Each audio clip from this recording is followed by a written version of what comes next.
জমায়েত হওয়ার তৌফিক দিয়েছেন। উলামায়ে কেরামের সোহবতে তাদের জুবান থেকে কোরআন এবং হাদিসের কিছু কথা শুনবার তৌফিক দিয়েছেন। রব্বে করিমের বড়ই মেহেরবানি। আল্লাহর দরবারে কালেমাতুশ শুকরের হাদিয়া পেশ করি আলহামদুলিল্লাহ। 2021 সালে আপনাদের এই মাহফিলে আমার আসার কথা ছিল। আমি কালনাঘাট পর্যন্ত এসে সেখান থেকে বাধাপ্রাপ্ত হয়ে রাস্তার মাঝখান থেকে ফিরে যেতে হয়েছিল। আপনারা অনেক মানুষ চেয়েছেন, আমরা চেয়েছি, কিন্তু শেষ পর্যন্ত প্রশাসনিক বাধার কারণে আমরা এখানে একত্রিত হতে পারি নাই। আমরা এখানে দ্বীনি মাহফিলেই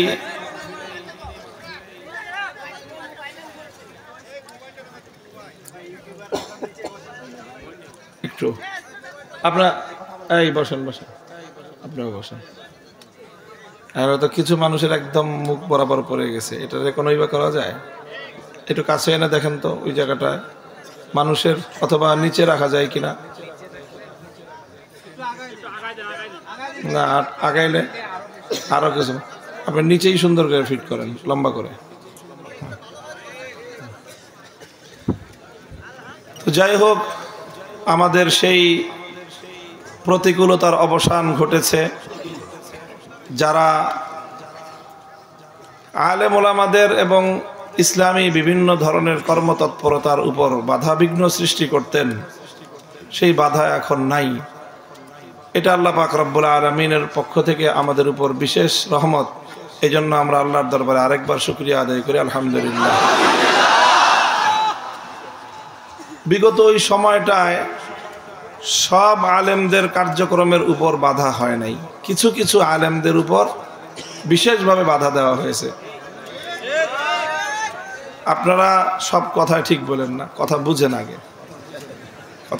আগে। কাদের উপর বাধা ছিল, কেন ছিল, এই কথাটা বুঝার জিনিস। বাধা ছিল বিশেষভাবে ওই সকল আলেমদের উপর যারা সমাজ নিয়ে, রাষ্ট্র নিয়ে, রাজনীতি নিয়ে ইসলামের বিধানগুলি বলে, তাদের উপর। এখন প্রশ্ন হলো যে রাষ্ট্র, রাজনীতি, সমাজ বিষয়ে, এই সকল বিষয়ে কোরআন এবং সুন্নাহর মধ্যে কোনো কথা আছে না নাই? আপনাদের কি ধারণা যে ইসলাম এই ব্যাপারে নীরব না সরব? তাহলে ইসলামের সেই কথাগুলো তো কোনো না কোনো মানুষকে বলতে হবে। একটা রাষ্ট্র চলতে গেলে, একটা সরকার রাষ্ট্র চালায়, তাদের ভুল ভ্রান্তি হইতে পারে না? ভুল ভ্রান্তি হইতে পারে। তারা এমন এমন অনেক কাজ করতে পারে, এমন অনেক নীতি পলিসি অনুসরণ করতে পারে যেটা কোরআনের সাথে, হাদিসের সাথে সাংঘর্ষিক, বিপরীত। তো আপনি কোরআনের বিরুদ্ধে কাজ করবেন আর আমি বলবো না? বলেন, উনি কোরআনের বিরুদ্ধে কাজ করতেছেন রাষ্ট্রের মধ্যে, সরকারের থেকে, আর আমরা আলেম হিসাবে সেটার প্রতিবাদ করতেছি। তো আমি তো আমার দায়িত্ব পালন করতেছি। তো এইভাবে যে সকল আলেম ওলামায়ে কেরাম রাজনীতির ভুল ত্রুটি নিয়ে কথা বলতেন, সমাজে ইসলামকে বিজয়ী করবার কথা বলতেন, যারা রাষ্ট্র ব্যবস্থার বিভিন্ন অসঙ্গতি নিয়ে, রাষ্ট্র ব্যবস্থার মধ্যে, সরকার পরিচালনার মধ্যে কোরআন সুন্নাহর বিরুদ্ধে যে সকল কার্যকলাপ হয় তার বিরুদ্ধাচরণ যারা করতেন, তাদের উপরে এই খড়গ নেমে এসেছিল।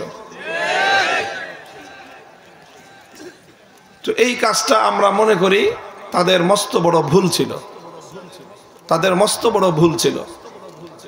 আপনারা এখন যারা আমার কথা শুনতেছেন, এখন তো আলহামদুলিল্লাহ পরিবেশটা অনেকটা অনুকূল, কিন্তু এটা আমরা মনে করি না যে এই অনুকূলই সারা জীবন থাকবে। এটা আমরা মনে করি না, আবার পরিস্থিতি বদলাইতে পারে। ওয়াতিলকাল আইয়ামু নুদাবিলুহা বাইনান নাস, আল্লাহ বলেছেন যে পৃথিবীর পাল্লা আল্লাহ বদলাইতে থাকেন, কখনো ডান দিকের পাল্লা ভারী, কখনো বাম দিকের পাল্লা ভারী। কখনো বদরে আল্লাহর নবী বিজয়ী হন, কখনো ওহদে কাফেররা মুসলমানদেরকে ক্ষতিগ্রস্ত করে দেয়। এটাই হলো ইসলামের নিয়ম, এটাই হলো আল্লাহ পাকের পৃথিবী পরিচালনার নিয়ম। আমরা দীর্ঘ 15 বছর পর্যন্ত নিগৃহীত ছিলাম, আপনারা কিছুদিন নির্বাসিত থাকেন, আবার হয়তো আপনারা ফিরে আসবেন। তবে যারা নির্বাসিত হয়েছেন তাদের অনেক লোকজন আপনজন এখানে আছেন, আমি জানি।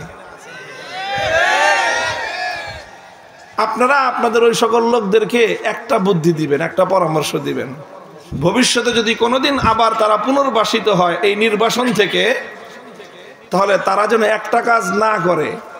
সেটা হলো আলেম সমাজ যখন ইসলামের দৃষ্টিভঙ্গি নিয়ে আপনাদের সরকারের, রাষ্ট্রের, রাজনীতির ভুল ত্রুটিগুলো ধরে দিবে, তখন তাদেরকে আপনাদের বন্ধু এবং কল্যাণকামী মনে করবেন। বাধা দিতে আইসেন না, বাধা দিয়েন না, ভুলগুলো বলতে দেন। এরপরে যেই ভুল বলে সেগুলো রেকর্ড করে নিয়ে যান, শুধু হুজুরদের ভুল ধরার জন্য না, হুজুররা আপনাদের যেই ভুল ধরলো সেগুলো সংশোধন করার জন্য। যদি সেদিন আমাদের এই যেই ভুলগুলি আমরা বলছিলাম সেগুলো যদি শুনতেন, শুধরে নিতেন, তাহলে আজকে আপনাদের সীমান্তের বাইরে যাওয়া লাগতো না। আপনারা হয়তো আবার আসবেন, আবারও ভুল করবেন, আবারও এই পরিণাম ঘটবে। মনে রাখবেন, যারা কোরআনের বিরুদ্ধাচরণ করেন, কোনোভাবে আল কোরআনের সৈনিকদেরকে যদি আপনারা কোনোদিন পরাস্ত করেন, হয়তো করতে পারবেন, আবার তারা ঘুরে দাঁড়াবে আপনাদের উপর, আবার তারা বিজয়ী হবে।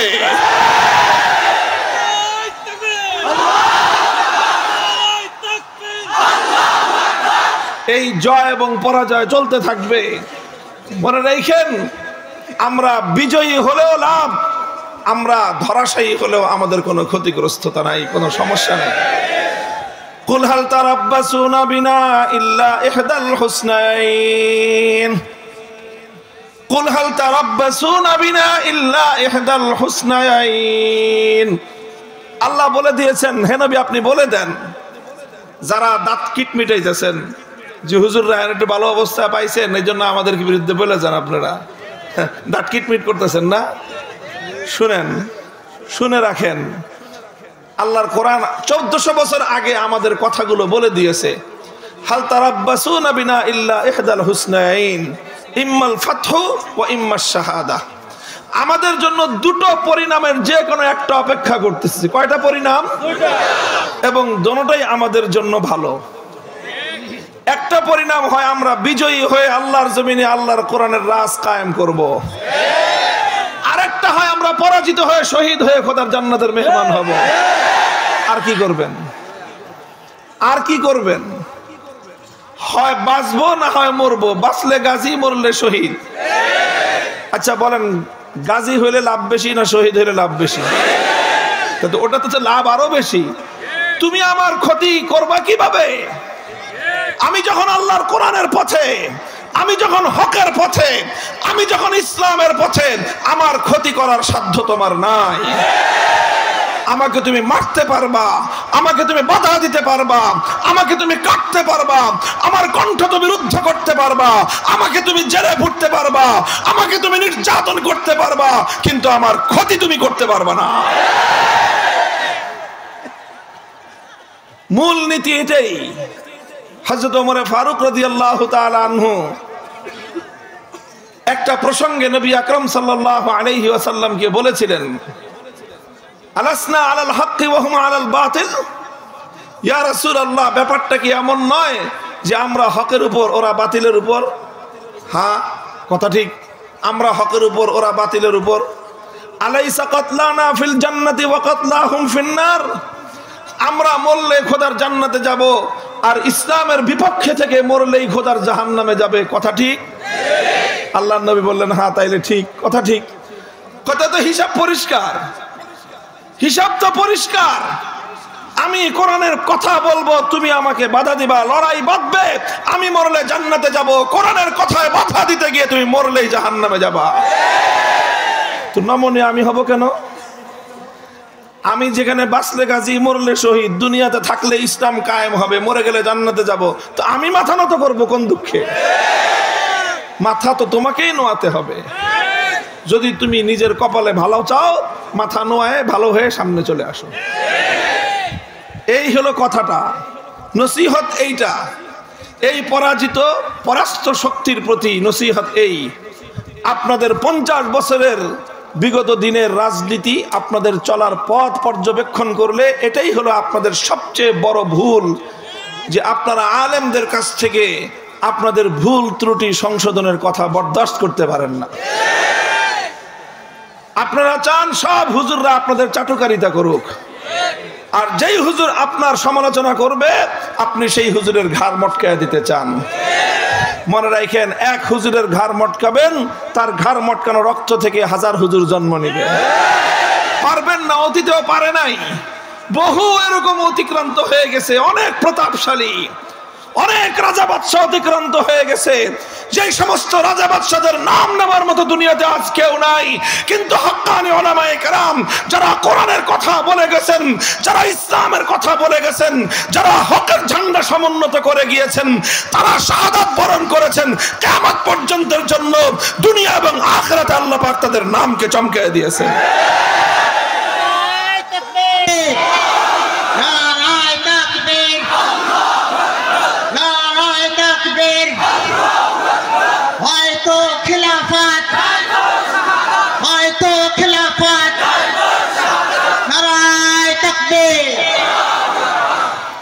এই একটা কথা বললাম, এটা সকলেই মনে রাখবেন। যারা এই ধরনের স্বভাব রাখতেন আগে, যাদের এই ধরনের স্বভাব ছিল, স্বভাবগুলো সংশোধন করে নেবেন। আলেমদেরকে, যে সকল আলেমরা সমাজে কথা বলে, তাদেরকে নিজেদের অধীনস্থ মনে করবেন না, বরং তাদেরকে নিজেদের নেতা মনে করবেন। তাদেরকে নিজেদের নেতা মনে করবেন, খালি হুজুর মনে করবেন না। তাদেরকে নিজেদের কি মনে করবেন? নেতা মনে করবেন। শেখ হাসিনা বড় নেতা না আমি বড় নেতা? আমি বড় নেতা। বলবেন শেখ হাসিনা তো, খালেদা জিয়া বড় নেতা না আমি বড় নেতা? কারণ আমি খালেদা জিয়া এবং শেখ হাসিনার চেয়ে কোরআন হাদিস বেশি পড়াশোনা করেছি। আর কোনো কারণ নেই। আমি তাদের চেয়ে নিজেকে উত্তম বলে দাবি করতেছি না, কথা বুঝছেন? আমি বলি না আমি উত্তম। কে উত্তম কে অনুত্তম সেটা হয়তো আল্লাহ পাকের কাছে গেলে ফয়সালা আল্লাহ করবেন। কিন্তু আমি দুনিয়ার বিবেচনায় বলতেছি, আলেম ওলামাদেরকে নিজেদের নেতা মনে করবেন। ওলামায়ে কেরাম যেই কথা বলবে, কর্মীরা যেই কথা যেইভাবে শুনে নেতার কথা, জনগণ আওয়ামী লীগ করেন, বিএনপি করেন, আলেমদের কথা সেইভাবে শুনবেন। পছন্দ হলে শুনবেন, পছন্দ না হলে লেজ নিচে নামা দিয়ে চোরের মতো পালায়া যাবেন। খবরদার কোনদিন কোন আলেমের সামনে মাথা উঁচু করে কথার প্রতিবাদ করার চেষ্টা করবেন না। আলেমদের কোনো কথা যদি আপনার কাছে ভুল মনে হয়, আরেকজন আলেমের কাছে গিয়ে বলবেন যে হুজুর এই কথাটা যিনি বললেন কথাটা কি সঠিক? যদি ভুল হয় ওই আলেম ওনার ভুল ধরায় দিবে, আপনি সেই আলেমের ভুল ধরায় দিতে পারেন না। এই ভুলগুলো 50 বছর ধরে আওয়ামী লীগ করেছে, এবং করতে করতে করতে করতে আওয়ামী লীগ যারা করে তাদের একেবারে গোশত হাড্ডি রক্তের সঙ্গে এই সমস্যা মিশে গেছে। আর আওয়ামী লীগের সঙ্গে থাকতে থাকতে থাকতে থাকতে এক মাঠে রাজনীতি করতে করতে বিএনপির লোকজনের মধ্যে এই সমস্যা আস্তে আস্তে সংক্রমিত হতেছে। আপনারা ভালো হয়ে যান, আপনারা ভালো হয়ে যান। এখন বর্তমানে বাংলাদেশটা ভালো হওয়ার জন্য খুব উপযোগী, খুব ভালো পরিবেশ ভালো হওয়ার জন্য। আল্লাহ পাক সকলকে ভালো হওয়ার তৌফিক দান করেন। আমি এ কথা বলতেছি না যে আমরা ভুল ত্রুটির ঊর্ধ্বে। মানুষ হিসেবে আমাদেরও ভুল হতে পারে। আমার ভুল ধরার জন্য আমার চেয়ে বড় আলেম বাংলাদেশে আছে। আমি যদি ভুল করি আমার বড় আলেমরা আমাকে ভুল বলে দিবে, আলহামদুলিল্লাহ। আপনারা শত শত ভুল করার পরেও মানুষ এত কিছু বলে না। আমাদের একটা চুন থেকে পান খসার পরে আমাদের হুজুররা যে কোনো একজন হুজুরের সমালোচনায় তাকে তীরবিদ্ধ করে দেয়, ছাড় দেয়।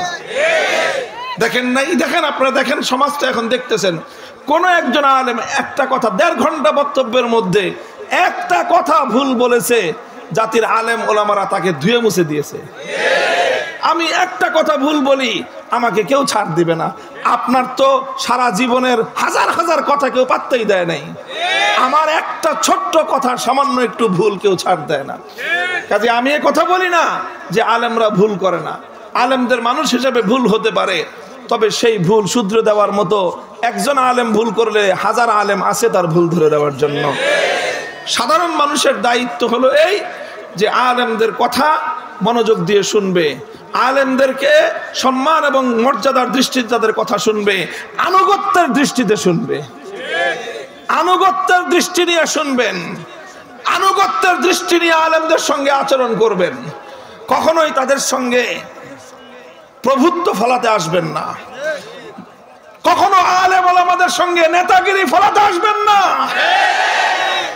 আলহামদুলিল্লাহ, আল্লাহ পাক রব্বুল আলামিন আমার জাতির এই দেশের নতুন প্রজন্মের মধ্যে আল্লাহ পাক রব্বুল আলামিন যেই ঈমানি চেতনা তৈরি করে দিয়েছেন, ইনশাআল্লাহ এটা বাড়তে থাকবে, বাড়তে থাকবে। আভাস পাওয়া যাচ্ছে বাংলার চতুর্দিক থেকে, বাংলাদেশ হবে আগামীর বাংলাদেশ, ইসলামের বাংলাদেশ। এই দেশে আল্লাহর কোরআনের রাজ কায়েম হবে ইনশাআল্লাহ, ইসলামী হুকুমত বাস্তবায়ন হবে। এদেশে ইসলাম দিয়েই রাষ্ট্র এবং রাজনীতি সবই আল্লাহর কোরআন অনুযায়ী চলবে ইনশাআল্লাহ।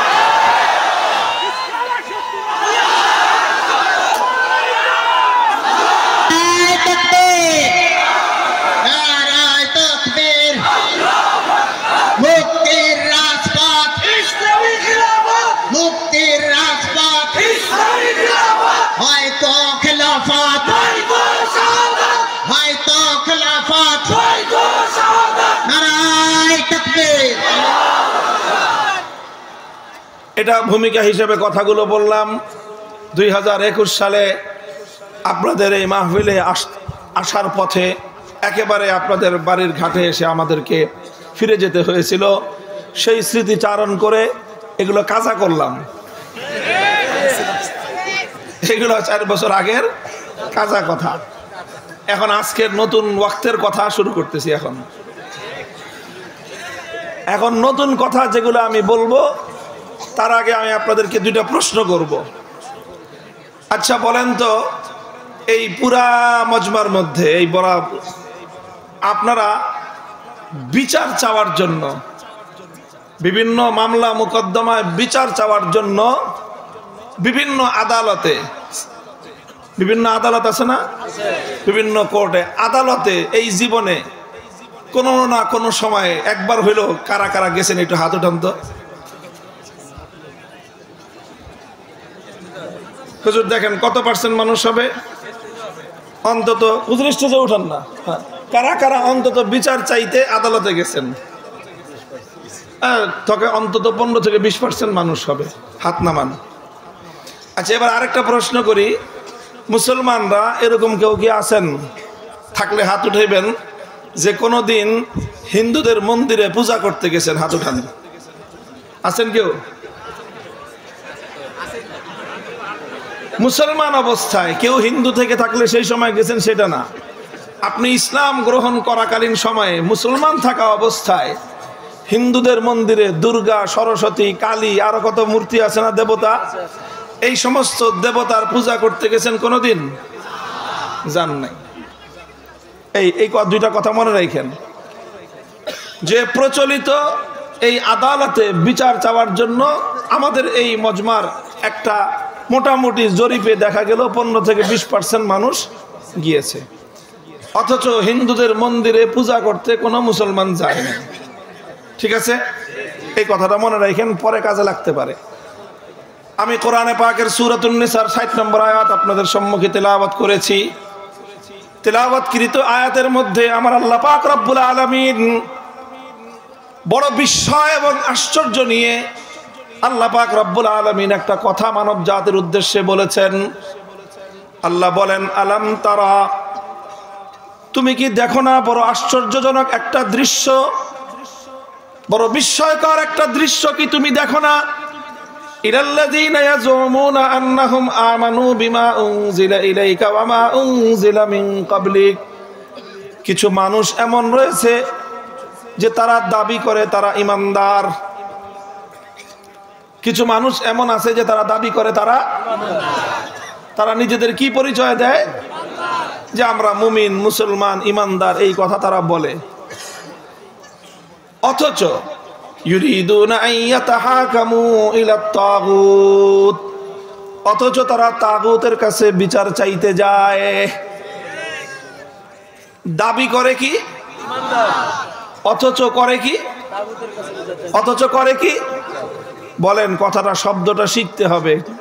আপনারা অনেক ফাঁকিবাজি করছেন এই জীবনে, কিচ্ছু শিখেন নাই কোরআন হাদিসের কথা, অথচ সারা দুনিয়ার ডিগ্রি কম হাসিল করেন নাই। দুনিয়ার কৃষক হইলেও ক্ষেত খামার তো কম শিখেন নাই, অথচ কোরআনের দুইটা কথা শিখাইতে গেলে মুসরামুসরি করেন। আপনারা অনেক ফাঁকিবাজি করছেন, কথা বলেন ঠিক না বেঠিক? কোরআনের কথা বললাম, শব্দটা মুখস্থ করেন, তাগুত। বলেন সবাই, মুখস্থ হয়েছে? বলেন তো, তাগুত। তাহলে আল্লাহ কি বলতেছেন? দেখো কিছু মানুষ এমন আছে যারা দাবি করে নিজেদেরকে ঈমানদার বলে, অথচ তারা তাগুতের কাছে বিচার চায়। অথচ তারা তাগুতের কাছে বিচার চায়। এটা হলো আয়াতের অর্থ। কি বুঝলেন? কি বুঝলেন আপনারা এই কথার দ্বারা? এটা আল্লাহর কোরআনের আয়াতের অর্থটা কি বুঝলেন? আল্লাহ বোঝালেন হলো যে তুমি যদি ঈমানদার হয়ে থাকো তাগুতের কাছে বিচার চাইতে পারো না, আর যদি তুমি তাগুতের কাছে বিচার চেয়ে থাকো ঈমানদার হতে পারো না। কথা অস্পষ্টতা আছে কোনো? কথাটা পরিষ্কার?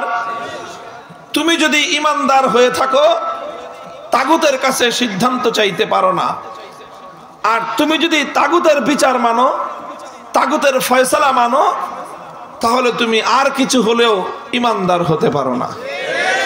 আল্লাহর উপর ঈমান এবং তাগুতের উপর বিশ্বাস একত্রিত হতে পারে না। রাত আর দিন একসঙ্গে জমা হতে পারে? এমন সময় হতে পারে যেটা রাত্র আবার দিনও হতে পারে না। আলো এবং অন্ধকার একত্রিত হতে পারে? আলো আর অন্ধকার যেমন একত্রিত হতে পারে না, রাত আর দিবস যেমন একত্রিত এক জায়গায় জমায়েত এক সময় জমায়েত হতে পারে না, ঠিক তেমনি ভাবে আল্লাহর কোরআন বলতেছে আল্লাহর উপর ঈমান এবং তাগুতের উপর বিশ্বাস এটা কোশ্চিনকালেও একত্রিত হতে পারে না। আত্তাবায়ানার রুশদু মিনাল গাই ফামান ইয়াকফুর বিত-তাগুতি ওয়া ইউমিন বিল্লাহি ফাকাদ ইসতামসাকা বিল উরওয়াতিল উসতা লা ইনফিসামা লাহা ওয়াল্লাহু সামিউন আলীম। তাবায়ানা দিবালোকের ন্যায় পরিষ্কার, আর রুশদু মিনাল গায়্যি কোনটা সঠিক পথ কোনটা ভুল পথ, কোনটা হেদায়েত আর কোনটা গোমরাহি, আল্লাহ বলতেছেন পরিষ্কার পরিষ্কার। সুতরাং ফামান ইয়াকফুর বিত-তাগুতি ওয়া ইউমিন বিল্লাহ, যে ব্যক্তি তাগুতকে অস্বীকার করবে আর আল্লাহর উপর ঈমান আনবে, সে ব্যক্তি কেবলমাত্র মুক্তির পথ ধরবে।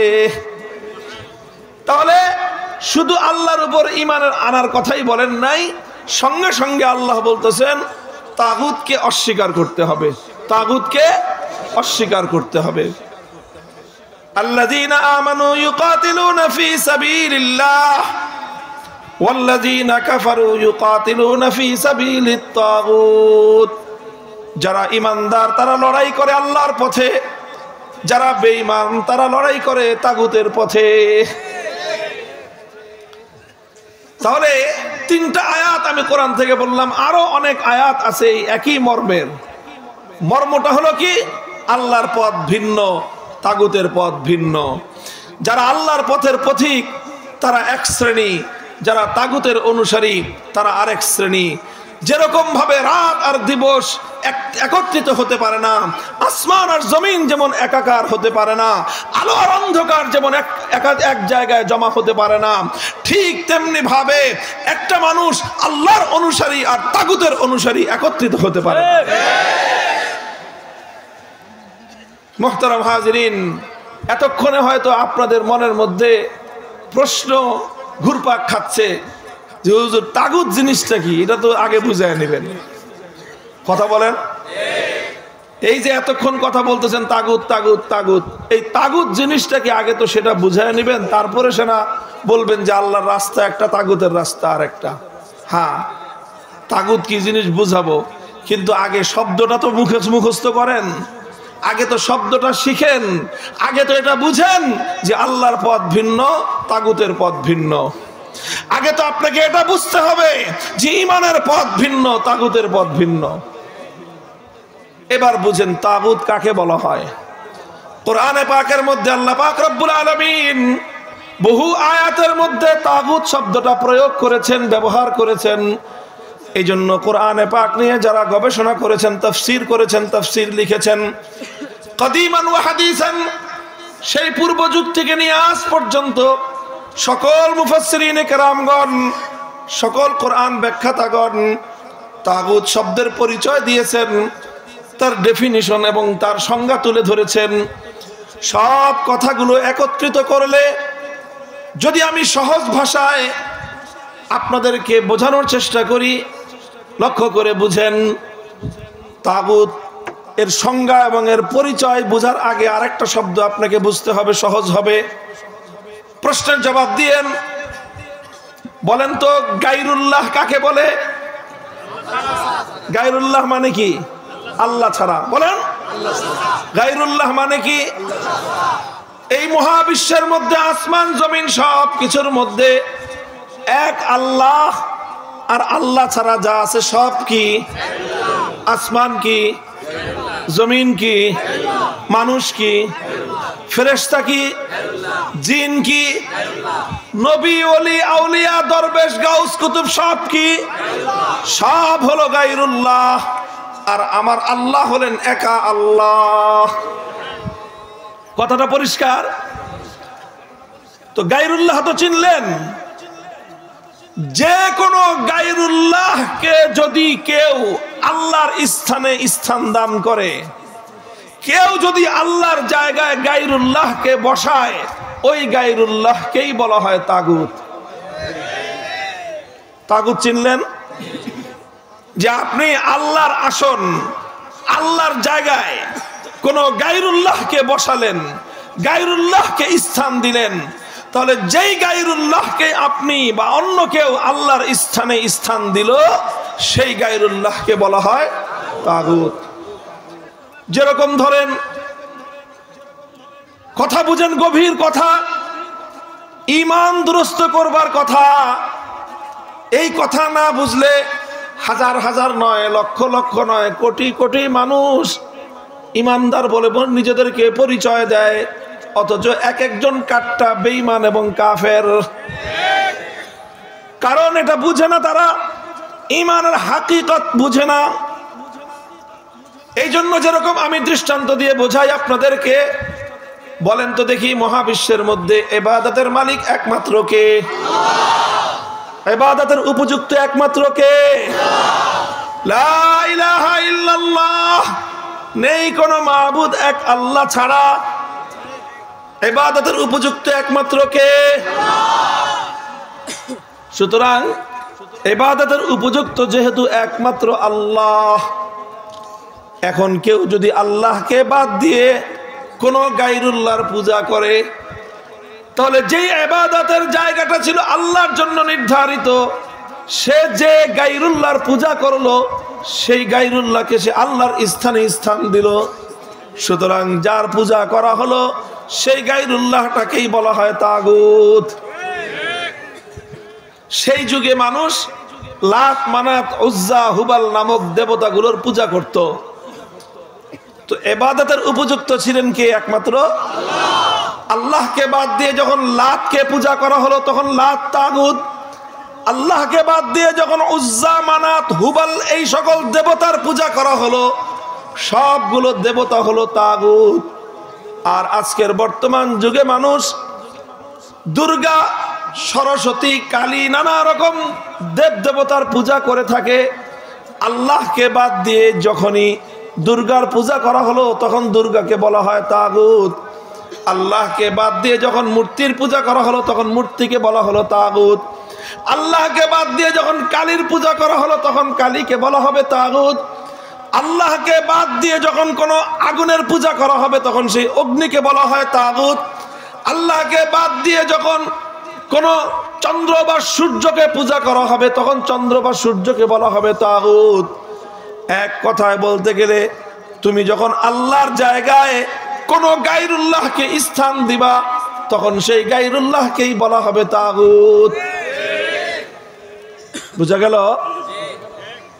তো এই যে ইবাদতের একমাত্র উপযুক্ত কে, এটাকে বলা হয় তাওহীদ। কি বলা হয়? তাওহীদ। শুনছেন? তাওহীদ মানে হলো একত্ববাদ। তাওহীদ মানে কি? একত্ববাদ মানে আল্লাহ কয়জন, ইবাদতের মালিক কয়জন, এই এক আল্লাহ ইবাদত করা, এক আল্লাহ ইবাদতের উপযুক্ত এই কথা বিশ্বাস করা, এটাকে বলা হয় তাওহীদ ফিল ইবাদাহ, অর্থাৎ ইবাদতের মধ্যে আল্লাহর একত্ববাদ। কথা বোঝা গেল? ইবাদতের মধ্যে আল্লাহর একত্ববাদ আছে না নাই? এখন কেউ যদি আল্লাহর ইবাদতের মধ্যে আল্লাহর একত্ববাদকে বিশ্বাস না করে, আল্লাহর একত্ববাদকে যদি না মানে, তাহলে সে কি ইমানদার না বেঈমান? সে যদি নামাজ পড়ে, সে যদি হজ করে, একটা মানুষ যদি মনে করেন 24 ঘন্টার মধ্যে 23 ঘন্টা 55 মিনিট সে আল্লাহর ইবাদত করে, ঘুমায় না, খায় না, কিছুই করে না, আর 5 মিনিট দুর্গার পূজা করে প্রতিদিন, বলেন তো লোকটা ইমানদার না বেঈমান? কেন? সে তো 23 ঘন্টা 55 মিনিট সে আল্লাহর ইবাদত করলো আর 5টা মিনিট শুধু দুর্গার পূজা করলো, তো সে বেঈমান কেন হবে? কারণ আল্লাহ পাক রব্বুল আলামিনের ইবাদত করতে হবে এক এবং এককভাবে, অন্য কারো ইবাদত করা চলবে না। আল্লাহকে বাদ দিয়ে যখন আরেকজনের পূজা করলো, আল্লাহকে বাদ দিয়ে যখন অন্য কারো পূজা করলো, এখন আল্লাহর যতই ইবাদত সে করুক না কেন, এই ইবাদতের কানাকড়ি মূল্য আল্লাহর কাছে নাই। কারণ আল্লাহ চান শিরক মুক্ত তাওহীদ। আল্লাহ চান শিরক মুক্ত তাওহীদ। তুমি যখন এক মুহূর্তের জন্য তাগুতের পূজা করলা, এবার তোমার ঈমান ধ্বংস, ঈমান নষ্ট। তোমার এই নামাজের কোনো দাম নাই, তোমার এই হজের কোনো দাম নাই, তোমার এই দান সৎকার কোনো দাম নাই, তোমার কোনো ইবাদতের, কোনো নেক কাজের এক কানাকড়ি পরিমাণ মূল্য তোমার নাই। এটাকে বলা হয় তাওহীদ ফিল ইবাদাহ। কি বলা হয়? তাওহীদ ফিল ইবাদাহ, মানে ইবাদতের মধ্যে আল্লাহর একত্ববাদকে মানতে হয়। এই একত্ববাদ, তাওহীদ, এটাই হলো ঈমানের মূল কথা, এটাই হলো ঈমানের গোড়ার কথা, এটাই হলো ঈমানের সবচেয়ে বড় কথা। একজন মানুষ যতক্ষণ পর্যন্ত আল্লাহর একত্ববাদকে বিশ্বাস না করবে, একত্ববাদকে সে মেনে না নিবে, ততক্ষণ পর্যন্ত একজন মানুষ ঈমানদার হতে পারে না। ভাই, কথাগুলি বুঝতেছেন আপনারা? একটু কষ্ট হইতেছে আপনাদের এই ধরনের কথায়। এটা খুব মূল্যবান কথা মানুষের ঈমান দুরস্ত করার জন্য। যেই পথে মানুষের ঈমান ধ্বংস হয় সেই কথা না বলে ডানে বামে এত গল্প করার কোনো প্রয়োজন নেই। মূল কথাটা আমি বলতেছি আপনাদের কাছে। তাহলে এই যে আপনি যেরকম ইবাদতের মধ্যে ইবাদত করবেন কয়জনের? চিৎকার করবেন কয়জনের? একমাত্র কার? এটাকে বলা হয় ইবাদতের তাওহীদ। এটাকে কি বলা হয়? এই তাওহীদ যার ঠিক আছে তার ঈমান ঠিক আছে। ঠিক তদ্রূপ ইবাদতের মধ্যে যেরকম আল্লাহ পাক রব্বুল আলামিনের একত্ববাদকে বিশ্বাস করতে হয়, ইবাদতের মধ্যে আল্লাহর সঙ্গে অন্য কাউকে শরীক করলে একজন মানুষ ঈমানদার থাকতে পারে না। ঠিক তদ্রূপ আল্লাহ পাক রব্বুল আলামিনের আরেকটা গুরুত্বপূর্ণ তাওহীদ রয়েছে, একত্ববাদ রয়েছে, যেটাকে ইসলামের পরিভাষায় বলা হয় তাওহীদ ফিল হাকিমিয়াহ। সেটাকে বলা হয় তাওহীদ ফিল হাকিমিয়াহ। তাওহীদ ফিল হাকিমিয়্যার অর্থটা বুঝেন। তাওহীদ ফিল হাকিমিয়্যার অর্থ হলো আসমান এবং জমিন এই মহাবিশ্বের মধ্যে আইন তৈরি করবার, বিধান তৈরি করবার চূড়ান্ত ক্ষমতা, প্রশ্নহীন ক্ষমতা একমাত্র কার? আল্লাহ ছাড়া দুনিয়ার অন্য কেউ আল্লাহর কোন আইনের বিরুদ্ধে আইন করতে পারবে না। আল্লাহর কোন বিধানের বিরুদ্ধে সারা দুনিয়ার মানুষ একত্রিত হলেও আল্লাহর সামান্য একটা বিধানের একটা চুল পরিমাণ, একটা নোক্তা পরিমাণ তামাম পৃথিবীর সমস্ত মানুষ মিলে পরিবর্তন করার অধিকার রাখে না। আল্লাহ যেটা বলবেন সেটাই আইন, আল্লাহ যেটা নিষেধ করবেন সেটাই আইন, আল্লাহ যা করতে বলবেন সেটাই বিধান, সেটাই আইন। আল্লাহর সেই আইনকে পরিবর্তন করবার, আল্লাহর সেই আইনকে বাতিল করবার, আল্লাহর সেই আইনের বিরুদ্ধাচরণ করবার তামাম পৃথিবীর 700 কোটি মানুষ একত্রিত হলেও তাদের সেই অধিকার নাই।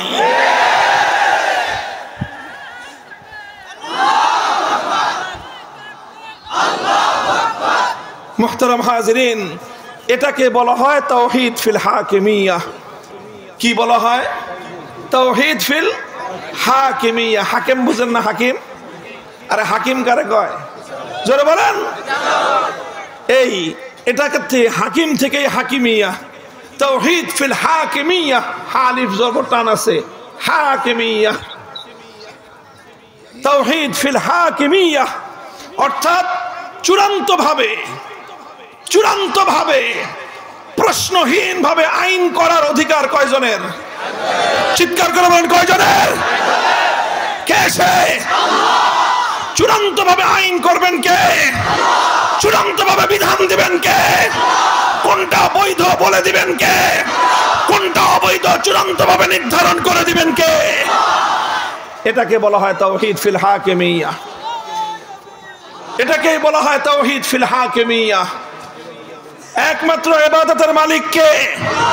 এটাকে বলা হয় তাওহীদ ফিল ইবাদাহ। চূড়ান্ত ভাবে আইন করবেন একমাত্র কে? এটাকে বলা হয় তাওহীদ ফিল হাকিমিয়্যাহ। এখন কেউ প্রশ্ন করতে পারেন, হুজুর তাহলে কি মানুষ কোনো আইন করতে পারবে না? মানুষ কোনো রুল জারি করতে পারবে না? মানুষ কোনো বিধান করতে পারবে না? এই প্রশ্নের জবাব পরিষ্কার। হ্যাঁ, মানুষ আইন করতে পারবে, তবে একটা শর্তে। কয়টা শর্তে? জোরে বলেন, কয় শর্তে? এক শর্তে মানুষ আইন করতে পারবে, আর সেই শর্ত হলো মানুষের কোনো আইন আল্লাহর কোনো আইনের বিরুদ্ধে যেতে পারবে না। এখন আল্লাহ একটা আইন করছেন, মানুষ আর একটা আইন যদি করে আল্লাহর আইনের বিরুদ্ধে, যেই মানুষ আল্লাহর আইনের বিরুদ্ধে আইন করবে সেই মানুষকেই বলা হবে তাগুত। কারণ সে আল্লাহর ক্ষমতা নিয়ে টানাটানি করেছে।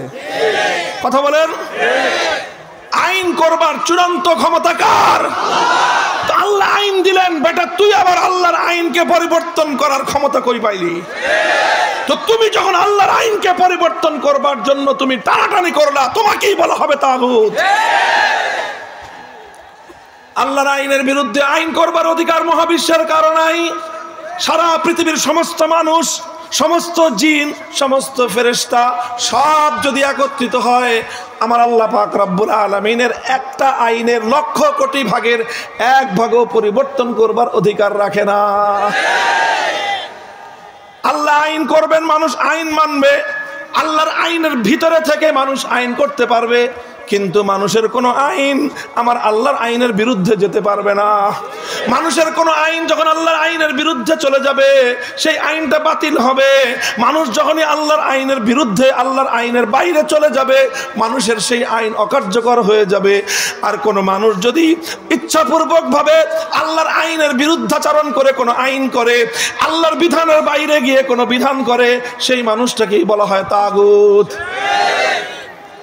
কেউ যদি দুর্গাকে বলা হয় তাগুত, কেউ যদি দুর্গার পূজা করে তাকে বলা হয় মুশরিক। তারা কি বলে? মুশরিক। কেউ যদি আল্লাহর আইনের বিরুদ্ধে আইন করে তাকে বলা হয় তাগুত। সেই তাগুতের আইন যারা মানে তাদেরকেও বলা হয় মুশরিক। কথা খুব জটিল জায়গায়, খুব জটিল জায়গায়। যেখানে ঘাও সেখানেই কিন্তু যে এবার আঘাত লাগবে। তখনই কিন্তু মোছরামুছি শুরু করবে। অপারেশন তো সেখানেই করতে হবে যে হাতে ঘাও, বলেন টিউমার যেখানে, অপারেশন তো সেখানে নাকি না ভালো জায়গায়। এই আমি এখন অপারেশন করব, দেখবেন কারো কোনো ব্যথা লাগবে না, যার টিউমার আছে সে ছটফট শুরু করবে। এখন বলেন একজনের টিউমার হয়েছে, ক্যান্সার হয়েছে, এখন সে ছটফট করে, লাফালাফি করে, এমন কি তার অপারেশন করা উচিত না উচিত না? যদি সে লাফায়, ঠাইসে ধরে অপারেশন করা দরকার, ঠেসে ধরে অপারেশন করব আমরা। ঈমানের প্রশ্নে যাদের শরীরে ক্যান্সারের জীবাণু আছে, তুমি যতই লাফালাফি করো, যতই তুমি দাপাদাপি করো, আমরা জোর করে তোমার অপারেশন করেই ছাড়বো ইনশাআল্লাহ।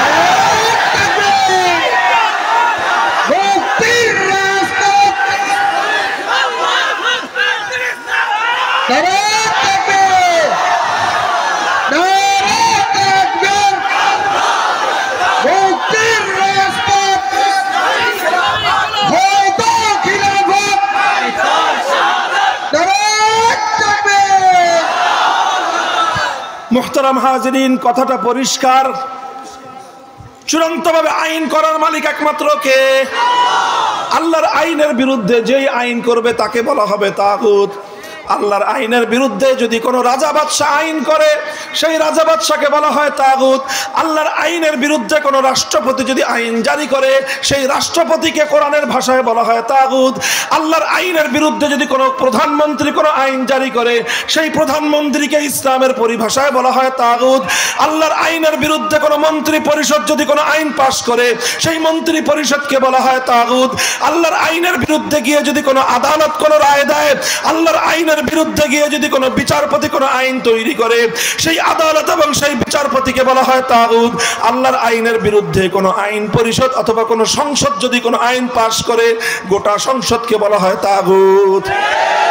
আর আল্লাহর ওই আইনের বিরুদ্ধে যে আইন যারা করলো, ওই আইন যারা মনে প্রাণে মেনে নিবে, সবগুলোর নাম হলো মুশরিক। যদি বলেন শুধু যদি সে হজ করে, আলহাজ মুশরিক। হজ করলে সে কি? হজ তুমি কয়বার করছো? আর আবু জাহেল কয়বার করছে? হিসাব করো। তোমার চেয়ে কয়েক গুণ বেশি হজ কে করেছে? কম পক্ষে 50 বার হজ করছে কে? ইমানদার না বেঈমান? সন্দেহ আছে কোনো? তাহলে হজ করলেই মানুষ ইমানদার হয় না, নামাজ পড়লেই মানুষ ইমানদার হয় না, টুপি মাথায় দিলেই মানুষ ইমানদার হয় না, আব্দুল মুমিন ইসলাম উদ্দিন নাম রাখলেই মানুষ ইমানদার হয় না। ইমানদার হওয়ার জন্য তোমাকে ঈমানের বিশ্বাসগুলো বুকের মধ্যে কঠিনভাবে ধারণ করতে হবে। তোমাকে যেমন মানতে হবে ইবাদতের মালিক কয়জন? কে? তোমাকে এটাও মানতে হবে চূড়ান্তভাবে আইন করার অধিকার কয়জনের? কার? সেই আল্লাহর বিরুদ্ধে যারা আইন করবে তারাই হলো তাগুত। সেই তাগুতের আইন যারা মানবে তারাই হলো মুশরিক।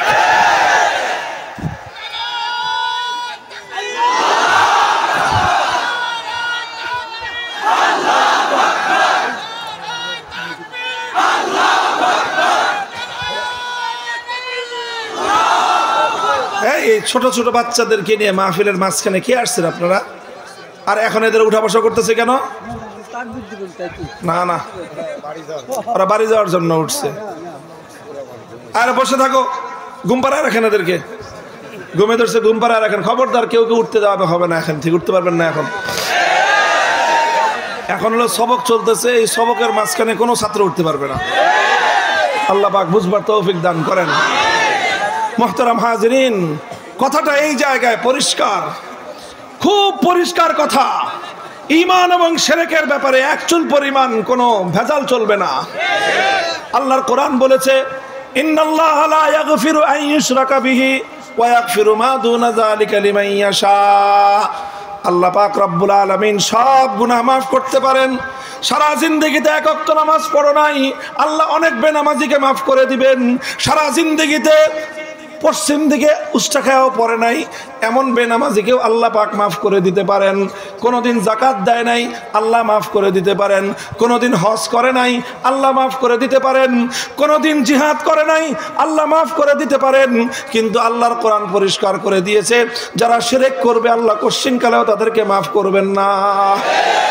শিরক মানে হলো এই, যেটা আল্লাহর স্থান, আল্লাহর জায়গায় তুমি গায়রুল্লাহকে বসাবা, এটার নামই হলো শিরক। ইবাদতের মধ্যে যদি তুমি আল্লাহর জায়গায় কোনো গায়রুল্লাহর পূজা করো, এটা যেমন শিরক। তুমি আইনের ক্ষেত্রে এক আল্লাহ যে আইন দিবে, আল্লাহর আইনের জায়গায় যখন তুমি আরেকজনের আইন মানলা, তাহলেও তুমি সমান মুশরিক। ভাই বড় দুঃখের কথা, দুঃখের কথা, কথা চিৎকার করে বলতেছি, মনে করেন না যে খুব শখে বলতেছি।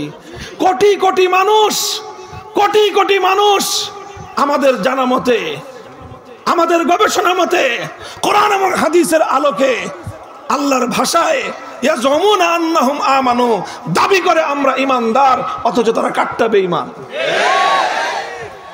এখন বলেন, এই যখন মানুষগুলোকে আমরা দেখি যে হাজার হাজার মুসলমান বেঈমান হয়ে সমাজে ঘোরাফেরা করতেছে, খুব ভালো লাগে আমাদের? আচ্ছা বলেন তো, আপনি যতই পাষাণ হৃদয়ের হন, যতই পাষাণ হৃদয়ের একজন মানুষ হন, আপনার চোখের সামনে যদি দেখেন একটা কুকুর জ্বলন্ত আগুনে পুড়ে মরে যাচ্ছে, খারাপ লাগবে না ভালো লাগবে? আরে একটা পাষাণ হৃদয়ের মানুষ, তার চোখের সামনে তো একটা কুকুরকে জ্বলন্ত আগুনে পুড়তে দেখলেও তার ভালো লাগে না। আমরা বিশ্বাস করি, আল কোরআন যে কথা বলে আমাদেরকে, একজন মানুষ যদি মুশরিক হয়, মুশরিক হওয়ার অর্থ হলো মরবে আর অনন্তকালের আগুনে, জাহান্নামের আগুনে পুড়বে। তা আমরা যখন দেখি আমার সমাজের কোটি কোটি মানুষ ইমানদার, দাবি করে ইমানদার, অথচ তারা কাট্টা মুশরিক, কোরআনের ভাষায় চিরস্থায়ী তারা জাহান্নামী, এই দৃশ্যগুলো দেখলে আমাদের খুব ভালো লাগার কথা না। আমাদের হৃদয় রক্তক্ষরণ হয়, দুঃখে কলিজাটা ফেটে যায়। আমরা মানুষকে এই কথাগুলো বলতে গেলেই এক শ্রেণীর মানুষ বলে যে হুজুর এগুলো বাদ দিয়ে পিতামাতার হকের কথা বলেন। আরে বাবা, পিতামাতার হক তো সারা জিন্দগি শুনছস, ইমানটা ঠিক কর। পিতামাতার হকের কথা, পর্দার কথা, নামাজের কথা, দান সৎকার কথা, নেক আখলাকের কথা, সত্যবাদিতার কথা, মিথ্যাচারিতার দোষ, মানুষের গীবত শিকায়াত করার ত্রুটি, এই ওয়াজ হুজুররা কম করছে? আর কম করে? সবাই তো এই ওয়াজই করে। আমি যে ওয়াজ করতেছি এই ওয়াজ কয়জনে করে? খুব কম মানুষ করে। এটাই সহ্য করতে পারে না, এটাই সহ্য করতে পারে না, কারণ এই জায়গায় কথাটা ওনাদের হাতে গিয়ে লাগে। কারণ ওনারা আল্লাহর বিরুদ্ধে আইন করবেন। এখন ওনারা আল্লাহর বিরুদ্ধে আইন করবেন, আমি ওনাকে তাগুত বলতে পারবো না। ওনার অনুসারীরা আল্লাহর বিরুদ্ধে আইন মানবেন, আমি তাদেরকে মুশরিক বলতে পারবো না। আমি মুশরিক বললেই এখন আমার বিরুদ্ধে তারা লাগবে। বলেন এই দুঃখ কাকে বলবো আমরা? আমরা কি তোমাদের শত্রু? না আমরা তোমার দুশমন, বরং আমরাই তোমার কল্যাণকামী। আমরা জীবন থাকতে মরণের আগে তোমাকে ঈমান ঠিক করার কথা বলতেছি। একদিন আসবে যেদিন তুমি হাজার চেষ্টা করলেও ঈমান আর ঠিক করতে পারবে না। আল্লাহ পাক পুরা উম্মতকে ঈমান খালেস করার, ঈমান ঠিক করার তৌফিক দান করেন। মুহতারাম হাজিরিন, কথা বেশি লম্বা করব না। আমি আপনাদেরকে আজকে কয়েকটা সবক পড়ালাম। এই সবকগুলো আমরা মাদ্রাসায় ছাত্রদেরকে পড়াই। ছাত্রদেরকে এত কথা বলতে হয় না, অল্প কথায় তারা বুঝে ফেলে। কিন্তু বিরাট মজমা, অনেক শ্রেণীর মানুষ, শিক্ষিত অশিক্ষিত, ছোট বড় বৃদ্ধ অনেক মানুষ আছে। ছোট্ট একটা কথা বলার জন্য আমাকে অনেকগুলো কথা বলতে হয়েছে। আমি প্রথম যেই কথাটা আজকে আপনাদেরকে বোঝালাম সেটা হলো তাগুতের পরিচয়। কিসের পরিচয়? তাগুতের পরিচয়। 2 নম্বর কথা আমি যেটা বললাম সেটা হলো আল্লাহর একত্ববাদ, তাওহীদের কথা। যেমনি ভাবে ইবাদতের মধ্যে আমার আল্লাহর তাওহীদকে বিশ্বাস না করলে একজন মানুষ ইমানদার হতে পারে না, ঠিক তদ্রূপ আইন এবং বিধান তৈরি করবার ক্ষেত্রেও আল্লাহ পাকের তাওহীদ ফিল হাকিমিয়া, আল্লাহর একত্ববাদকে বিশ্বাস না করলে একজন মানুষ ইমানদার হতে পারে না। এখনই তো লাগবে বাঁধবে যারা রাজনীতি করেন তাদের সাথে আমাদের। আপনারা এই যে সংবিধানটা তৈরি করলেন, এই যে 72 সালে বাংলাদেশের সংবিধানটা তৈরি করলেন, আর ওই সংবিধানের মধ্যে আমার বাংলাদেশে মানুষের জন্য এমন এমন বিধান রাখলেন যে দেশের প্রত্যেকটা মানুষ ইচ্ছায় অনিচ্ছায় বাধ্য হয়ে তাদেরকে শিরক করতে হয়। কে দিবে এর জবাব? কে দিবে জবাব?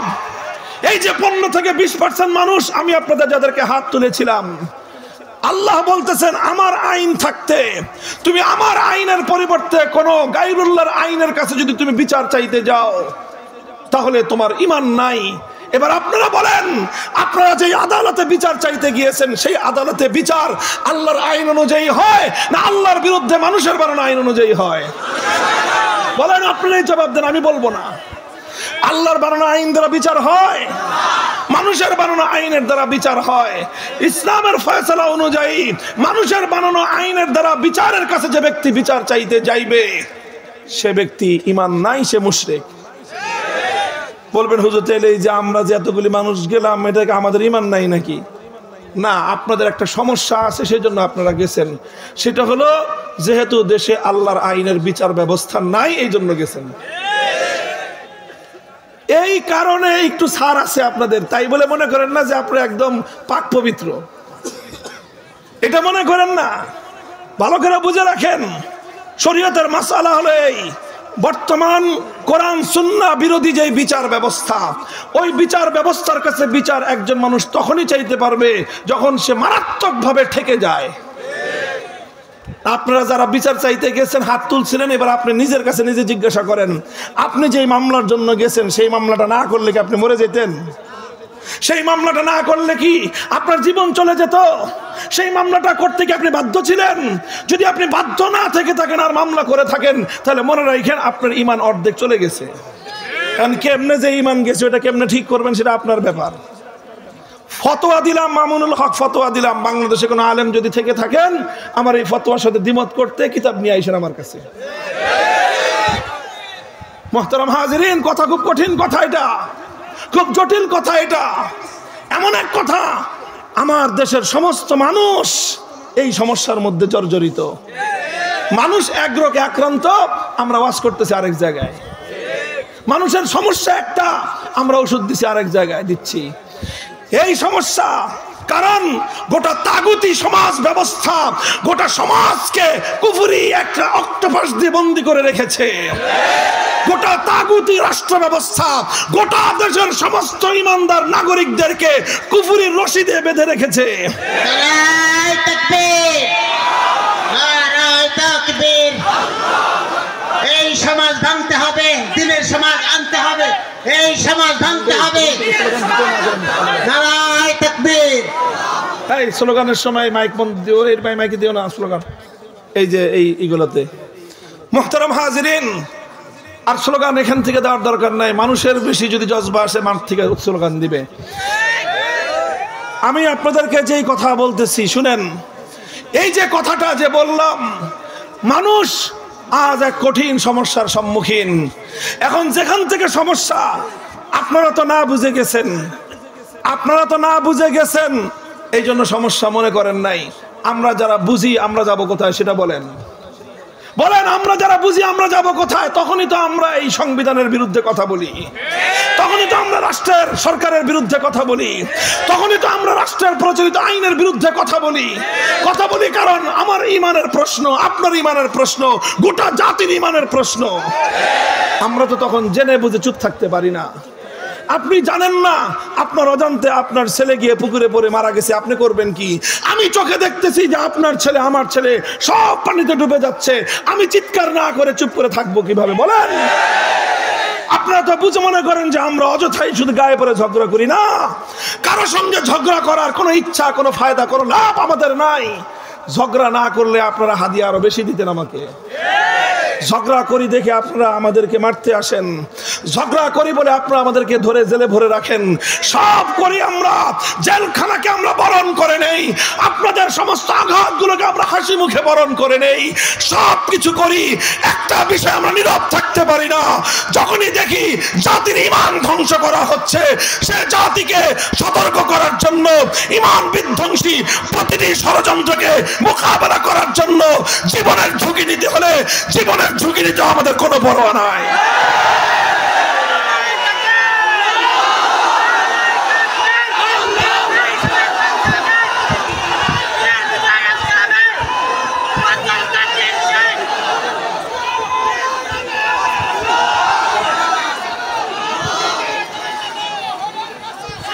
মুহতারাম হাজিরিন, কথা আখেরি কথা, লম্বা কোনো কথা নয়, ছোট্ট একটা কথাই আমি আপনাদেরকে বারবার বোঝাবার চেষ্টা করলাম। আর এই সব কথাগুলি একটা বিষয় বোঝানোর জন্য। এবার বলেন যেই সকল কারণে আমরা বাধ্য হয়ে, চাইতে বা না চাইতে, ইচ্ছায় অনিচ্ছায়, যে কোনোভাবে আমাদেরকে এরকমভাবে তাগুতের শরণাপন্ন হতে হয়, এই ব্যবস্থাটা পরিবর্তন করার দরকার আছে না নাই? শুধু হুজুরদের দরকার, কারণ জান্নাতে শুধু হুজুররাই যাইবে, সাধারণ মানুষের তো আর বেহেশতে যাওয়ার দরকার নেই। কাজেই তাদের ঈমান না থাকলে কি ব্যাপারটা এমন? বলেন না, যারা আওয়ামী লীগ করেন আপনারও বেহেশতে যাওয়ার ইচ্ছা আছে না নাই? আপনি যারা বিএনপি করবেন বেহেশতে যাওয়ার ইচ্ছা আপনার নাই? জাহান্নাম থেকে বাঁচার দরকার আপনার নাই? শুধু আলেম ওলামারা জান্নাতে যাবে না, সবাই বেহেশতে যেতে চাই, সবাই বেহেশতে যেতে চাই, সবাই জাহান্নাম থেকে বাঁচতে চাই।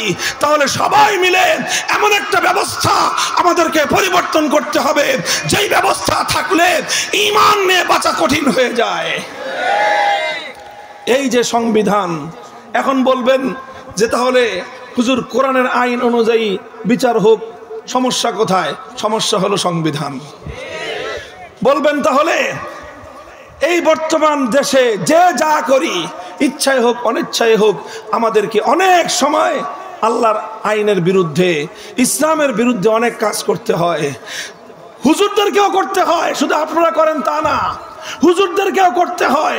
কারণ রাষ্ট্র এবং সমাজ ব্যবস্থা যখন জাহান্নামের দিকে চলে, একটা বাস যদি, একটা গাড়ি যদি, একটা রেলগাড়ি যদি দুর্দান্ত গতিতে অ্যাক্সিডেন্ট করার জন্য ছুটতে থাকে, আর ওই রেলগাড়ির মধ্যে কয়েকজন যাত্রী তারা দেখতেছে যে সামনে তো রেল লাইন নাই, এখন রেলগাড়িটা সেখান থেকে রেল লাইন কেউ খুলে ফেলছে, রেলটা গেলে এখন অনিবার্যভাবে দুর্ঘটনা ঘটবে, অসংখ্য মানুষ মারা পড়বে, আমিও মারা যেতে পারি, আমার পাশের লোকজনও মারা যেতে পারে।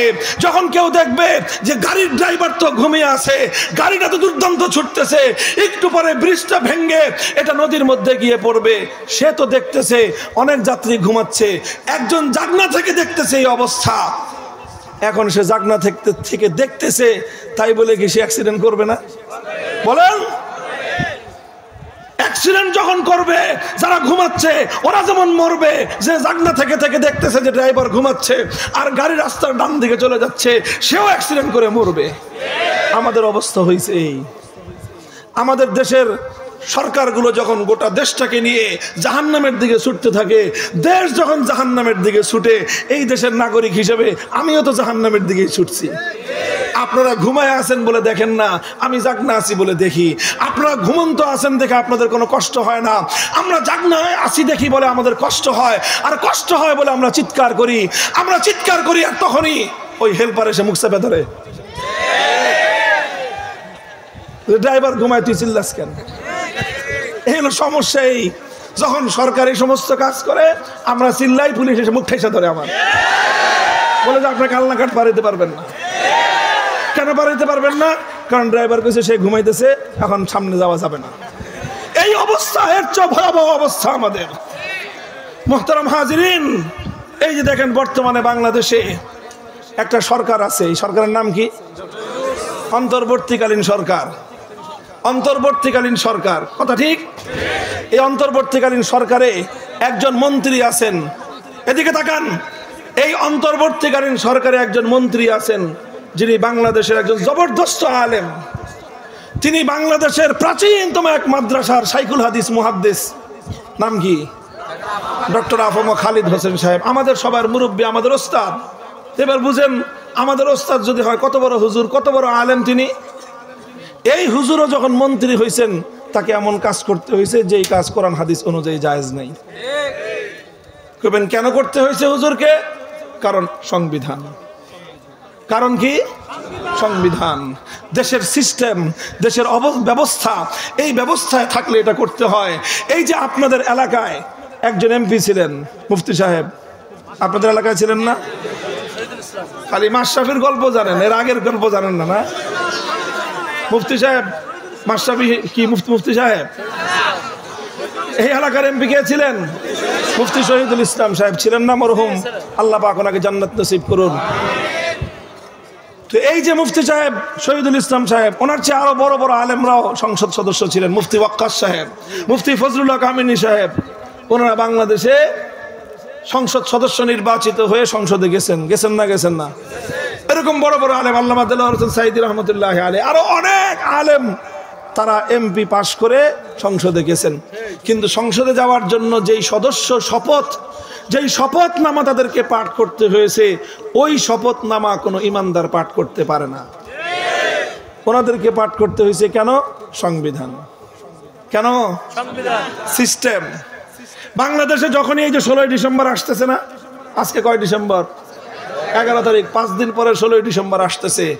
এই 16ই ডিসেম্বরে বিভিন্ন জায়গায় মৃত মানুষের স্মরণে বেদি তৈরি করে সেই বেদির মধ্যে ফুল দেওয়া হবে। কোনো একজন আলেম নিয়ে আসেন তো দেখি যে মৃত মানুষের স্মরণে কোনো বেদির মধ্যে ফুল দেওয়া জায়েজ আছে ইসলামের কোনো এক জায়গা থেকে? এই জায়েজ বিষয়টা বের করে দেখ। সব জায়গায় এটা না জায়েজ, কিন্তু করতে হবে, সারা দেশ করবে। আমরা যদি কিছু বলতে যাই বলবো স্বাধীনতা বিরোধী। মুহতারাম হাজিরিন, এই হলো আমরা এমন দুঃখে আছি, এমন কষ্টে আমরা আছি যে এই জায়গাগুলো, এই যে আমি তো আবার বললাম মাসলা, পরিষ্কার বললাম মাসআলা, যেখানে যেই বিষয়ে আল্লাহর আইন আছে, চুরির বিষয়ে, চুরি করলে আল্লাহর আইন আছে না নাই? ডাকাতি করলে আল্লাহর আইন আছে না নাই? আরেকজনকে মিথ্যা অপবাদ দিলে আল্লাহর আইন আছে না নাই? মদ্যপান করলে কোন মুসলিম আল্লাহর আইন আছে না নাই? জিনা ব্যভিচার করলে আল্লাহর আইন আছে না নাই? এই সমস্ত অপরাধ করার পরে যদি কেউ বর্তমানে বাংলাদেশে ধরা পড়ে, তাহলে তার বিচার আছে না নাই? আছে আল্লাহর আইন অনুযায়ী। হ্যাঁ, তাহলে কাদের আইন অনুযায়ী বিচার হয়? এটা হলো ব্রিটিশরা বানায় দিয়ে গেছে সেই আইন। তো ব্রিটিশরা আল্লাহ না গায়রুল্লাহ? তো গায়রুল্লাহ যখন আল্লাহর আইনের বিরুদ্ধে আইন বানাইলো, তো সেই গায়রুল্লাহ কে বলা হয়? তাহলে এই যে তাগুতের আইন অনুযায়ী যে বিচারটা হইলো, আল্লাহর কোরআন বলতেছে যারা তাগুতের কাছে বিচার চাইতে যায় তারা বেঈমান।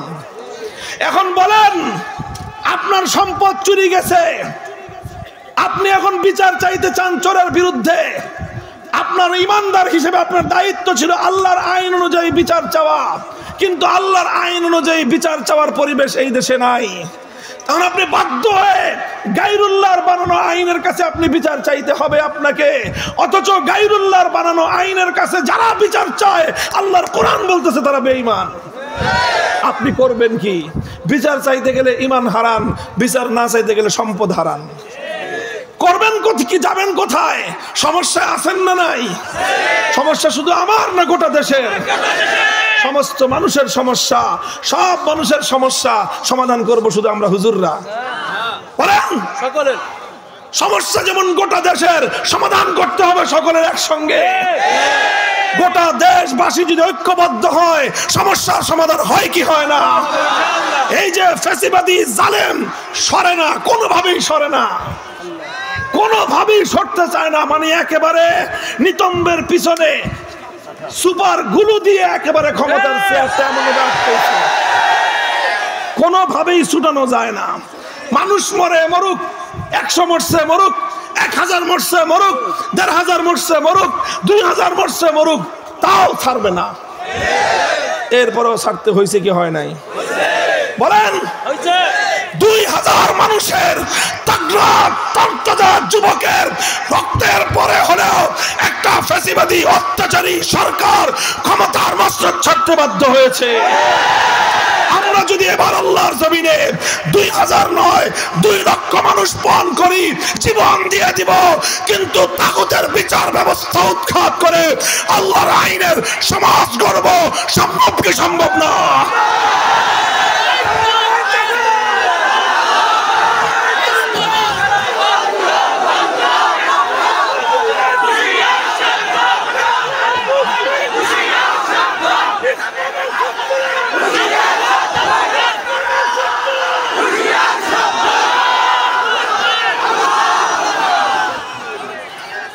মুহতারাম হাজিরিন, সমস্যা যখন সিস্টেমে, তখন বদলাইতে হবে সিস্টেম। সমস্যা যখন রাষ্ট্র ব্যবস্থায়, পরিবর্তন করতে হবে রাষ্ট্র ব্যবস্থা। সমস্যা যখন বিচার ব্যবস্থায়, পরিবর্তন করতে হবে বিচার ব্যবস্থা। মুসলমান একমাত্র আল্লাহর দেওয়া বিচার ব্যবস্থায় বিচার চাইবে। মুসলমান একমাত্র আল্লাহর দেওয়া অর্থ ব্যবস্থায় তার অর্থনীতি পরিচালনা করবে। মুসলমান একমাত্র আল্লাহর দেওয়া কোরআনের রাজনীতির ব্যবস্থায় রাষ্ট্র এবং রাজনীতি পরিচালনা করবে। তৈরি হন, তৈরি হন। ভীরু কাপুরুষের জায়গা বাংলাদেশে নাই। এই বাংলাদেশ আবু সাঈদদের বাংলাদেশ। জালিমের বুলেটের সামনে বুক টান করে যারা দাঁড়িয়ে যেতে পারে, সে আবু সাঈদদের বাংলাদেশ। যদি একটা জালিমকে হটাবার জন্য আবু সাঈদের মতো তরতাজা একটা যুবক বুলেটের মুখের মুখে বুক পেতে দিতে পারে, আল্লাহর কোরআনের রাজ কায়েম করবার জন্য যদি 10,000 আবু সাঈদের প্রয়োজন হয়, জালিমের বুলেটের মুখে 10,000 আবু সাঈদ কারা বুলেটের মুখে বুক পেতে দিতে রাজি থাকবা?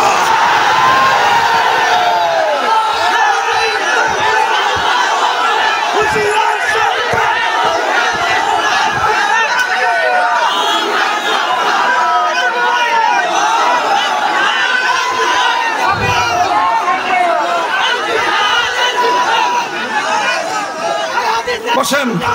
আল্লাহ পাক রব্বুল আলামিন আপনাদেরকে বুঝবার তৌফিক দান করেন।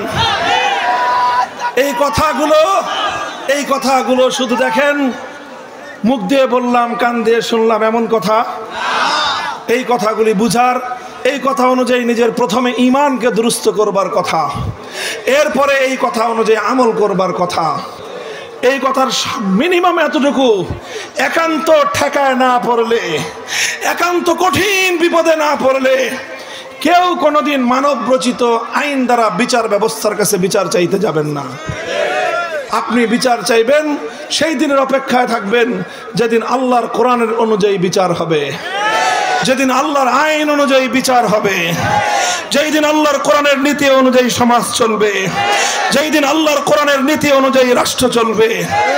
আর সেই রাষ্ট্র কায়েম করবার জন্য, সেই সমাজ প্রতিষ্ঠা করবার জন্য, সেই ব্যবস্থাকে বাস্তবায়ন করবার জন্য নিজেকে নিজে প্রস্তুত করুন, নিজের সন্তানদেরকে প্রস্তুত করুন, নিজের মা বোনদেরকে প্রস্তুত করুন, নিজের স্ত্রীদেরকে প্রস্তুত করুন, গোটা জাতিকে প্রস্তুত করুন। ইনশাআল্লাহ জাতি যদি প্রস্তুত হয়ে যায়, ইন্নাল্লাহ লা ইউগাইয়িরু মা বিকওমিন হাত্তা ইউগাইয়িরু মা বিআনফুসিহিম, জাতি যেদিন বিপ্লবের জন্য প্রস্তুত হয়েছে, আল্লাহ পাক কয়েকটা ছাত্রের মাধ্যমে বিপ্লব দিয়ে দিয়েছেন। বলেন কথা ঠিক না বেঠিক? বিএনপি পারে নাই, জামাত পারে নাই, হেফাজত পারে নাই, এত বড় বড় শক্তিরা মিলে পারে নাই, কয়েকটা ছাত্র দাঁড়ায় গেছে। তারা জুলুমের মোকাবেলায় তারা মাঠে নেমেছে।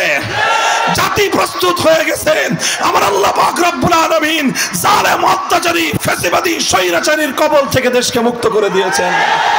এভাবে জাতি যখন প্রস্তুত হবে, মানব রচিত তন্ত্র মন্ত্রকে যখন মানুষ বঙ্গোপসাগরে ভাসিয়ে দিবে, মানুষের বানানো আইনকে যখন মানুষ উৎখাত করে আল্লাহর কোরআনের আইন দ্বারা শাসন কায়েম করবার জন্য মানুষ যখন জীবন দিতে, রক্ত দিতে প্রস্তুত হয়ে যাবে, পৃথিবীর কোন তাগুতি শক্তি বিপ্লবকে মোকাবেলা করতে পারবে না।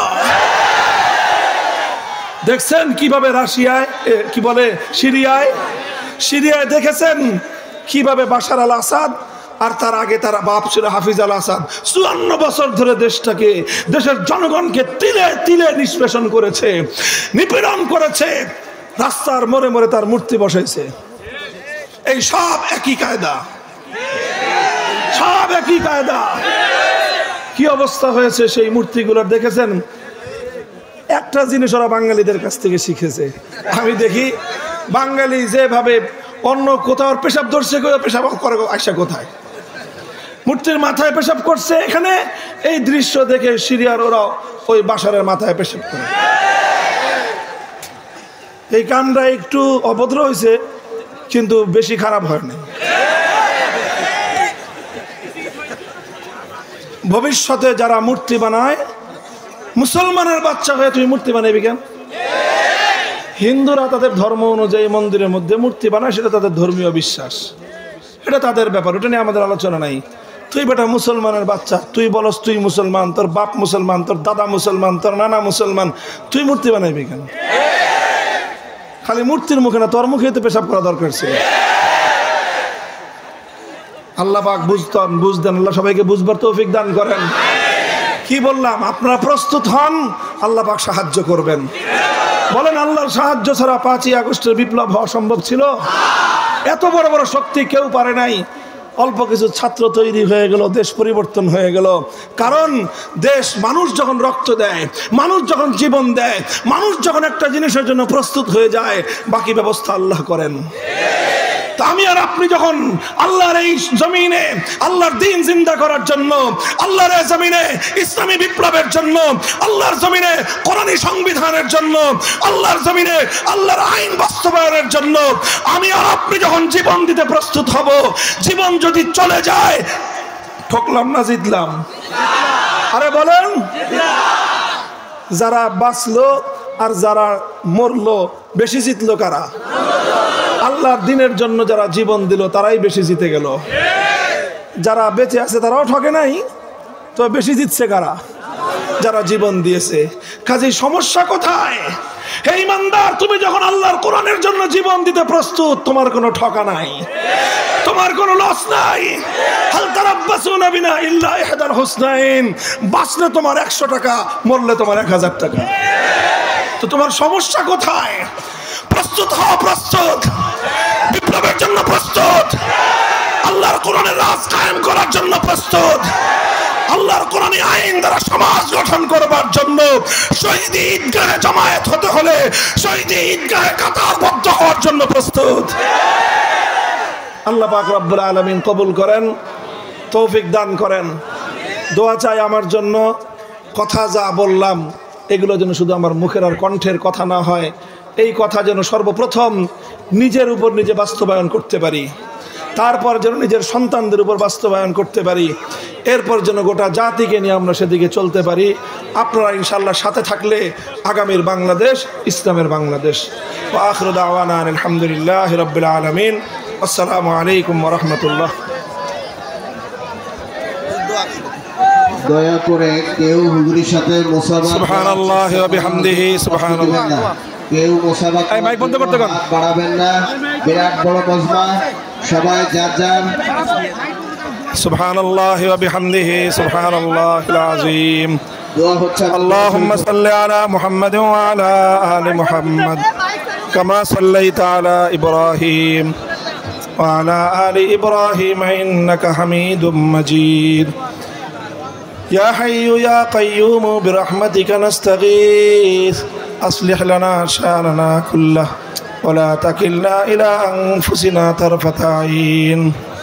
اللهم طهر قلوبنا من النفاق وأعمالنا من الرياء وألسنتنا من الكذب وأعيننا من الخيانة فإنك تعلم خائنة الأعين وما تخفي الصدور. আল্লাহ রাব্বুল আলামিন, রাত গভীর পর্যন্ত আমরা আপনার গুনাহগার বান্দা বান্দিরা এখানে আপনার দ্বীনের কথাগুলি আলোচনা করলাম। আয় আল্লাহ, আপনার তাওহীদের কথা আমরা আলোচনা করলাম। আয় আল্লাহ, এই জাতিকে তাওহীদ বুঝার তৌফিক দান করেন। একত্ববাদের বিশ্বাসকে ইয়া আল্লাহ মজবুত করার তৌফিক এনায়েত ফরমান। আয় আল্লাহ ইলাহুল আলামিন রাব্বুল আলামিন, শিরকের অভিশাপ থেকে আমাদেরকে আপনি নাজাত দান করুন।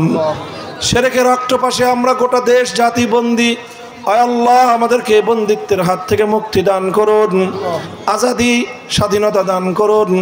আয় আল্লাহ, আপনার জমিনে আপনার আসমানের নিচে আমরা আপনার বান্দারা একমাত্র আপনার আইনের দ্বারা শাসিত হতে চাই। আয় আল্লাহ, শত শত বছরের আমাদের এই হৃদয়ের তামান্না এবং আকাঙ্ক্ষা এবং আরজুকে পুরা করে দিন। আয় আল্লাহ, আমাদের এই মাতৃভূমির প্রতি ইঞ্চি মাটিকে আপনি ইসলামের ঘাঁটি হিসাবে কবুল করে নিন। কালিমার বোলকে বালা করে দিন, কালিমার ঝান্ডাকে আল্লাহ আপনি সমুন্নত করে দিন।